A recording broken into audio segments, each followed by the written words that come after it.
This is the Daily Steps Toward Success podcast. I'm Kayla Celeste. If you're looking for a daily podcast to help you accomplish your dreams, you're in the right place. So let's take the daily steps toward success together. On today's podcast, we're going to be talking about how you don't have to have it all figured out. Here's what we like to do when we set goals. We like to know the how. We like to say, okay, here's the goal that I want to accomplish. Now I need to figure out how. Now I need to have the perfect plan. Now I need to really get it all mapped out, get it all worked out so that I know exactly what I need to do, and it reduces the amount of failure.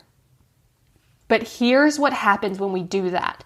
We spend so much time trying to make the plan, creating the plan, looking for the plan. Like we spend all that time, and it keeps us from taking action toward the goal.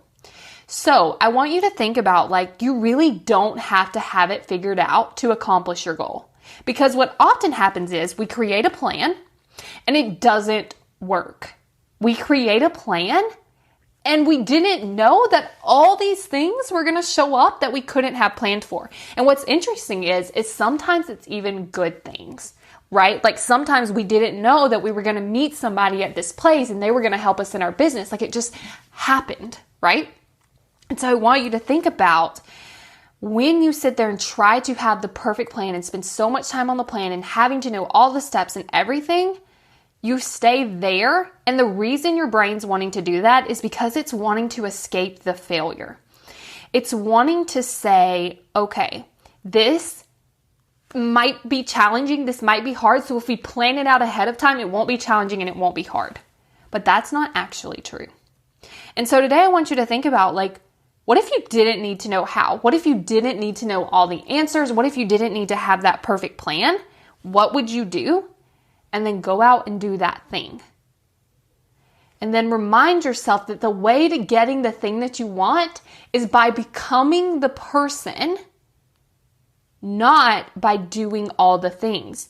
Because two people can do exactly the same things and one of them get the result and the other one not. And the reason is the person you're being. So I want to encourage you today to think about, who am I when I had this result? What am I thinking? What am I feeling? And then start practicing those thoughts and feelings now so that you can take action from that place and not have to worry about having it all figured out, not have to worry about having the perfect plan, and not having to worry about avoiding that failure. And if the failure is something where you're like, but I really, really, really don't want to feel that failure or to experience the failure, then listen to yesterday's episode where I talked to you about what do I do about fear, and you can place in that fear of failure right there and do that work, and then start imagining how you will be when you have the result that you want. Thank you for listening to the Daily Steps Toward Success podcast. Make sure you tune in tomorrow. After all, we're in this together, one step at a time. Do you want to take what we just talked about in this episode even deeper? For a limited time, you have the opportunity to sign up for a free 20-minute coaching session with me. If you love listening to the podcast, you'll love this because it's 100% customized for you and where you're at. And here's the best part. You can sign up for as many as you want. As long as there's slots available, you can sign up, so don't wait. Go to kickprocrastination.com to book your free 20-minute coaching call.